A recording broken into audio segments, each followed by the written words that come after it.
Assalamualaikum warahmatullahi wabarakatuh. Perkenalkan, kami dari kelompok 5 yang beranggotakan Olen Oktareza, Putri Felian Ananda, Reza Alfiandi. Yang di sini kami membahas tentang mengelola proyek dalam sumber daya manusia dan pengembangan, yang mana terbagi menjadi 3 bab. Yang pertama, bab 12, 13 dan 14. Di sini kami memenuhi mata kuliah pengelolaan program PLS semester 6. Nah, di sini saya akan membahas tentang bab 12. Apa sih itu kepemimpinan dan tim kerja? Kepemimpinan pada dasarnya adalah tentang hubungan dengan orang lain. Anda tidak bisa menjadi seorang pemimpin kecuali ada orang lain yang siap bekerja bersama Anda atau mengikuti jejak Anda.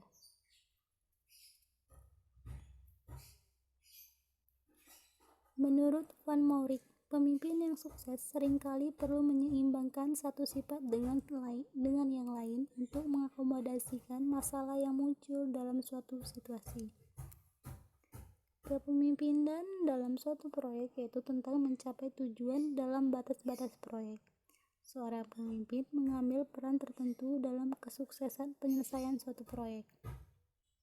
Tetapi, ini tidak selalu harus menjadi seorang manajer proyek, dan dalam situasi yang berbeda, orang mungkin menjadi pemimpin yang efektif. Kekuatan dalam kepemimpinan proyek. Penggunaan kekuatan pada kelompok orang dapat menyebabkan kesengsaraan dan ketakutan, atau memberikan kepercayaan, persetujuan, dan perlindungan. Pemimpin sering dianggap orang yang kuat. Kekuatan adalah energi yang dapat digunakan dengan cara yang berbeda sesuai dengan sumber dari mana kekuatan itu berasal dan tujuan dan nilai-nilai yang memegang kekuasaan tersebut. Beberapa sumber kekuatan dan pemimpin proyek yaitu sebagai berikut. Di sini terbagi menjadi 6. Yang pertama, kekuatan posisi. Yang kedua, kekuatan sumber daya. Yang ketiga, kekuatan ahli. Yang keempat, kekuatan pribadi. Yang kelima, kekuatan informasi. Dan terakhir, kekuatan politik. Nah, slide selanjutnya. Peran kepemimpinan dalam proyek. Ada sejumlah peran yang harus diambil oleh seseorang. Seringkali manajer proyek agar dapat bergerak dengan lancar melalui fase-fase proyek. Tahap awal yang sangat penting melibatkan pengembangan visi proyek dengan cara yang mendorong orang lain untuk melihat nilainya. Visi ini harus dikomunikasikan kepada orang lain, dan seringkali didukung sebagai proyek. Harus diubah menjadi seperangkat rencana yang menyediakan strategi melalui mana tujuan proyek akan dicapai. Peran pemimpin dapat dilihat sebagai mengembangkan, berkomunikasi, dan memelihara visi dan memotivasi semua orang untuk maju ke arah yang benar. Sementara, manajer memastikan bahwa strategi yang diberlakukan dengan rencana, kegiatan, dan tugas yang berkembang melalui rute struktur ke arah yang diinginkan.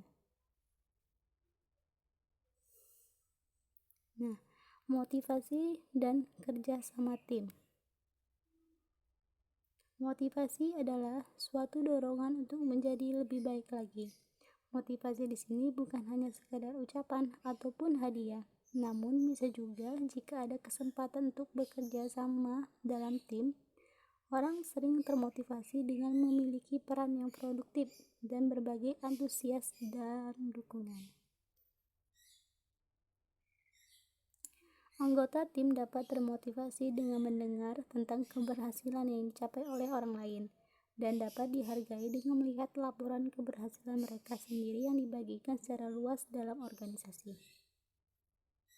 Nah, slide selanjutnya tentang pengembangan tim.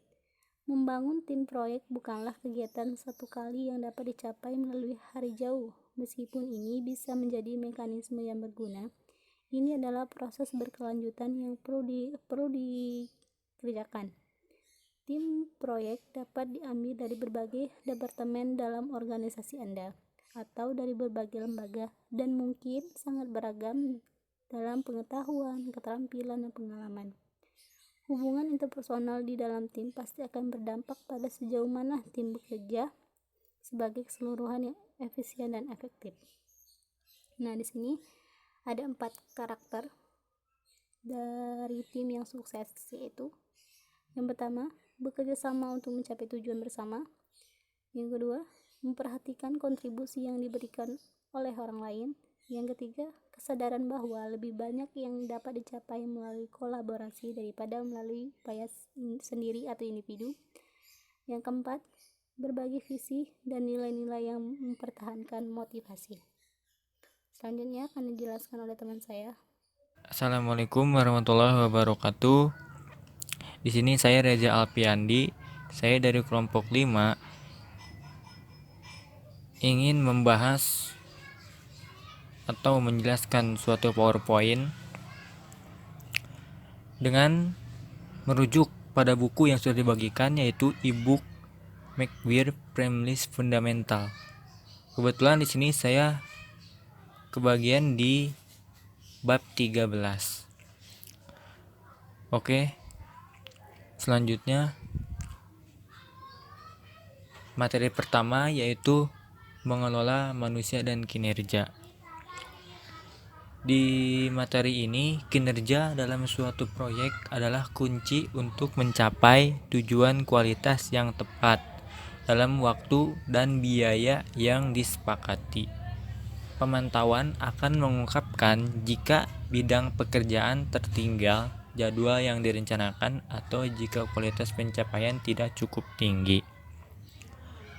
Ya, jadi mengelola manusia dan kinerja yaitu di mana suatu proyek membutuhkan adanya sebuah manajemen untuk mengatur sumber daya manusianya untuk mengarah kepada pencapaian dan meningkatkan kualitas yang cukup tinggi. Seperti itu. Yang selanjutnya ada mengelola kinerja tim dalam suatu proyek. Demi mewujudkan tujuan untuk meningkatkan kinerja karyawan, mutlak dibutuhkan kesamaan persepsi tentang apa dan bagaimana sistem tersebut akan dijalankan. Semakin selaras persepsi yang dimiliki oleh pemimpin perusahaan dan karyawan yang ada di bawahnya mengenai sistem tersebut, maka semakin positif dampak bagi progres maupun hasil akhir penerapannya. Ya, jadi di mengelola kinerja tim dalam suatu proyek ini, dikelola kinerjanya dalam satu tim tersebut agar persepsi yang dimiliki oleh tim tersebut itu sama persepsinya, sehingga kinerja tim dalam satu proyek itu dapat berdampak positif bagi proyek-proyek kedepannya. Seperti itu. Yang selanjutnya, mengelola hubungan dan konflik. Hal terpenting yang harus dilakukan dengan baik adalah mengelola tim kinerja yang efektif. Pasalnya, tidak mungkin seorang manajer bekerja seorang diri, melainkan bersama dengan seluruhan tim. Nah, jadi mengelola hubungan dan konflik ini intinya satu sama lain. Komunikasi yang dibangun harus berjalan dengan efektif. Karena tidak mungkin jika komunikasi tidak berjalan dengan baik, maka hubungan dan konflik ini akan terjadi. Nah, oleh sebab itu komunikasi ini sangat penting karena sangat penting sekali untuk menghandle hubungan dan konflik ini semakin membesar. Jadi kerjasama tim itu sehingga menjadi sinkron dan dapat berjalan dengan baik ke depannya. Seperti itu. Dan yang selanjutnya ada mempertahankan komunikasi yang baik. Karyawan ingin selalu mengetahui perkembangan dan informasi terbaru mengenai proyek, tujuan, dan deadline yang ditetapkan. Untuk itu sangat penting jika berkomunikasi dengan baik dengan karyawan mengenai apa yang sedang terjadi pada perusahaan. Jadi mempertahankan komunikasi yang baik itu sangat penting karena dari kita untuk menerapkan suatu komunikasi yang baik perlu adanya pendekatan-pendekatan yang dilakukan oleh atasan dan bawahan sehingga komunikasi terbangun dengan baik agar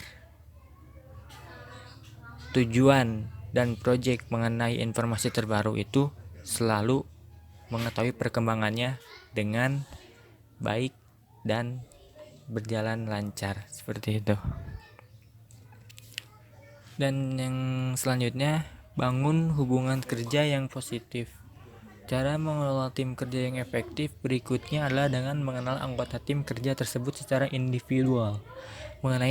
Mengenal di sini bukan hanya pada level profesional, melainkan lebih ke level personal, sehingga hubungan kerja pun akan terarah lebih baik. Jadi dibangun hubungan kerja yang baik positif ini, cara mengelola tim kerja yang efektif yaitu dengan mengenal anggota tim kerja tersebut secara individual. Artinya membangun hubungan secara pendekatan-pendekatan yang dilakukan agar menaikkan level personal yang terarah dan baik. Seperti itu. Yang selanjutnya ada hargai pekerjaan karyawan. Menghargai pekerjaan karyawan akan membangun kepercayaan diri dan mendorong karyawan untuk lebih terlibat dalam proyek. Dorong kreativitas dan pastikan semua anggota tim mengetahui ekspektasi apa yang diharapkan dari mereka. Jadi intinya di sini suatu pekerjaan karyawan itu harus dihargai, sehingga mendorong karyawan untuk lebih berkreativitas dan semua anggota tim tersebut mengikuti apa yang sudah dicontohkan atasan tersebut untuk menghargai suatu pekerjaan, seperti itu. Yang selanjutnya itu ada jadi diri sendiri. Tidak ada orang yang sempurna, sehingga jangan malu untuk meminta tolong atau mengakui kesalahan yang dilakukan kepada anggota tim. Menunjukkan kelemahan diri adalah hal manusiawi. Selain itu, dari sini anggota tim juga jadi bisa merasa lebih nyaman untuk mendekatkan diri dengan sesama. Jadi di sini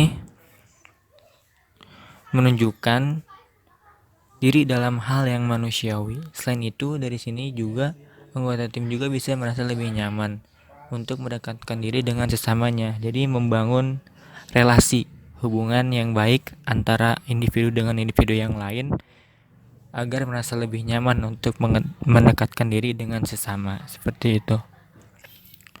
Membuat persyaratan seks. Nah, di sini persyaratan kinerja perlu eksplisit ya.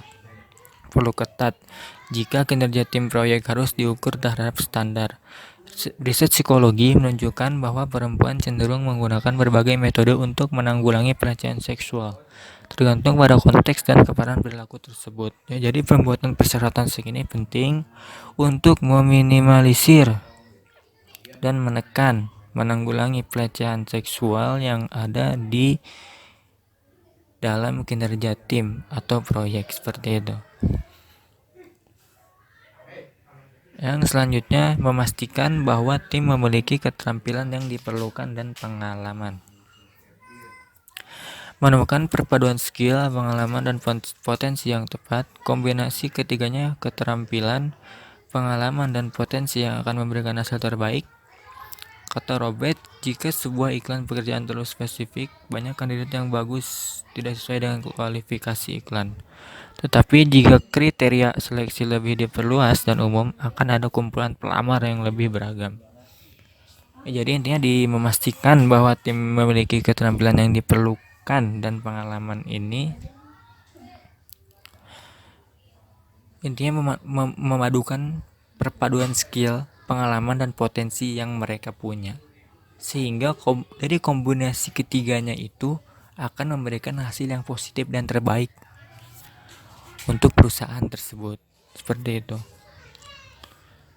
Dan yang selanjutnya ada mengembangkan kolaborasi. Tugas utama dari pemimpin yaitu membentuk kolaborasi, memfasilitasi hubungan atau facilitation contact antar para pihak yang masuk menjadi anggota tim kerja efektif secara kolaborasi. Hal ini penting untuk menghilangkan kekakuan dan meningkatkan kesaling pengertian di antara pihak terkait. Kemampuan ini membutuhkan keahlian dan keterampilan berkomunikasi dan memfasilitasi komunikasi antar pihak. Jadi mengembangkan kolaborasi ini penting. Ya memang tugas utama dari pemimpin yaitu membentuk suatu kolaborasi ya untuk memfasilitasi hubungan antara para pihak yang menjadi anggota tim kerja, sehingga ketika sudah terbangun kolaborasi yang bagus antara bawahan dan atasan, bisa dibilang seperti itu, akan menimbulkan atau menghasilkan suatu keterampilan berkomunikasi dan menghilangkan kekakuan yang ada dalam satu tim tersebut, sehingga bisa berjalan dengan baik. Selanjutnya, berurusan dengan kinerja yang buruk. Secara umum, kinerja buruk didefinisikan sebagai kegagalan untuk melakukan tugas-tugas yang diberikan dalam pekerjaan sebagaimana diminta oleh para pemimpin perusahaan atau organisasi. Hal ini dapat juga diartikan sebagai ketidakpatuhan terhadap kebijakan kerja yang ditentukan, perilaku kerja yang tidak menyenangkan, atau perilaku mengganggu yang mempengaruhi karyawan lainnya. Di berurusan dengan kinerja buruk ini, atasan harus mengevaluasi di mana kinerja yang buruk atau perilaku kerja yang tidak menyenangkan. Sehingga bisa diperbaiki masalah tersebut agar pekerjaan yang diminta oleh para pemimpin perusahaan atau organisasi berjalan dengan efektif dan efisien, seperti itu. Alhamdulillah, materinya selesai. Cukup sekian dan terima kasih. Wassalamualaikum warahmatullahi wabarakatuh. Selanjutnya, saya Putri Firlian Ananda akan menjelaskan tentang bab 14, yaitu menyelesaikan proyek. Ketika proyek hampir selesai, fokus beralih dari kegiatan implementasi kepada memastikan bahwa semua hasil telah diserahkan kepada penerima yang sesuai. Hasil kerja tidak selalu merupakan produk nyata, dan penyerahan mungkin memerlukan dukungan atau pelatihan untuk memungkinkan penggunaan proses atau teknologi yang baru. Di dalam menyelesaikan proyek ini, yang pertama ada penanganan dan pengiriman. Hasil dari suatu proyek biasanya terdaftar pada tahap awal perencanaan. Pada tahap ini, pengaturan harus dibuat untuk segala kondisi yang diperlukan agar pemindahan tanggung jawab dapat diselesaikan. Selanjutnya yang kedua, memberikan dengan gaya. Sebuah proyek yang memenuhi hasil tepat waktu dan sesuai anggaran akan diterima dengan baik. Tetapi jika disajikan dengan baik, maka akan meningkatkan kesan profesionalisme dan kepedulian dalam menyelesaikan pekerjaan. Selanjutnya, perencanaan untuk kesimpulan yang berhasil.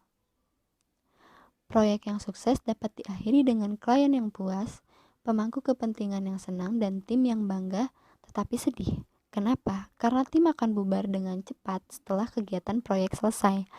Ada baiknya memikirkan mengadakan perayaan sementara masih utuh. Perayaan kesuksesan menunjukkan kepercayaan pada proyek. Perayaan penutup dapat direncanakan sejak awal. Beberapa tim merayakan setiap ulasan tonggak sejarah. Maksudnya di sini, saat proyek ini dapat diakhiri dengan cepat, beberapa tim atau klien akan puas dan senang, tetapi untuk beberapa tim yang lain pasti akan sedih. Karena apa? Kerjasamanya akan terasa lebih cepat, dan beberapa orang akan merasa sedih karena yang tadinya sudah klop dengan tim ini kok cepat selesainya, seperti itu. Jadi ada baiknya memberikan beberapa perayaan kepada tim-tim yang sukses dalam proyek ini, seperti apresiasi. selanjutnya, tutup proyek. Tahap penutupan suatu proyek perlu perencanaan yang sama cermatnya dengan kegiatan sebelumnya. Sangat memalukan jika proyek yang sukses dibiarkan dalam kondisi berantakan. Ketika anggota tim proyek harus bergerak cepat ke bidang pekerjaan lain. Begitu tujuan utama proyek telah tercapai, tugas-tugas penutup biasa tampak seperti pekerjaan rumah yang agak membosankan. Selanjutnya, daftar periksa penutupan. Dalam proyek yang kompleks akan membantu jika memikirkan kegiatan penutupan sebagai proyek kecil dalam diri mereka sendiri dan untuk merencanakannya sebagai serangkaian tugas yang berbeda. Selanjutnya, jeda untuk pikiran. Seperti dalam semua aspek lain dalam mengelola proyek, manajemen penutupan dapat direncanakan dan tugas dapat didelegasikan. Suatu manfaat dari mempersiapkan daftar terperinci adalah bahwa kolom dapat menetapkan tanggung jawab untuk setiap tugas dengan tanggal untuk menunjukkan kapan tindakan dapat dimulai dan kapan mereka harus diselesaikan. Selanjutnya ada jeda untuk pikiran. Daftar penutupan mungkin mencakup tugas-tugas berikut, tetapi setiap proyek akan memiliki fitur yang berbeda untuk dipertimbangkan. Seperti yang saya sudah jelaskan tadi, jeda untuk pikiran. Nah, ini ada beberapa pertimbangan. Yang pertama, serah terima akan diselesaikan untuk semua kiriman. Yang kedua, klien atau sponsor telah menandatangani semua kiriman. Yang ketiga, laporan tugas akhir sudah lengkap. Yang keempat, semua proses dan laporan keuangan selesai dan anggaran ditutup. Yang kelima, tinjauan proyek selesai dan komentar dicatat. Yang keenam, evaluasi dan laporan kinerja staf diselesaikan. Yang ketujuh, pekerja yang dipekerjakan di proyek dihentikan. Selanjutnya, semua kontrak dan proses pasokan diakhiri. Kesembilan, semua operasi lokasi proyek ditutup dan akomodasi yang digunakan untuk proyek dikembalikan. Yang ke-10, terakhir, peralatan dan material dibuang dengan cara yang sesuai. Selanjutnya ada membatalkan tim. Akhir dari suatu proyek dapat menjadi pengalaman yang sangat emosional bagi tim yang telah bekerja bersama selama beberapa waktu, terutama jika ikatan yang dekat sudah dikembangkan. Jadwal akan dikondisikan ketika anggota tim menyelesaikan tugas mereka. Sehingga di banyak proyek, staf pindah ke pekerjaan lain sebelum proyek selesai. Selanjutnya, kerusakan proyek.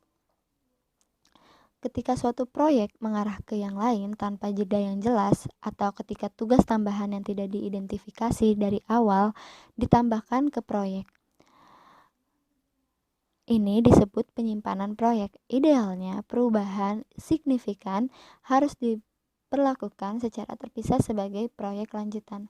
Jika proyek dibiarkan hanyut ke dalam penyediaan hasil tambahan, mereka mungkin tidak memiliki sumber daya yang tepat karena mereka tidak dimasukkan dalam rencana pada tahap yang cukup awal. Sekian dari kelompok kami, kurang lebihnya mohon maaf. Wassalamualaikum warahmatullahi wabarakatuh.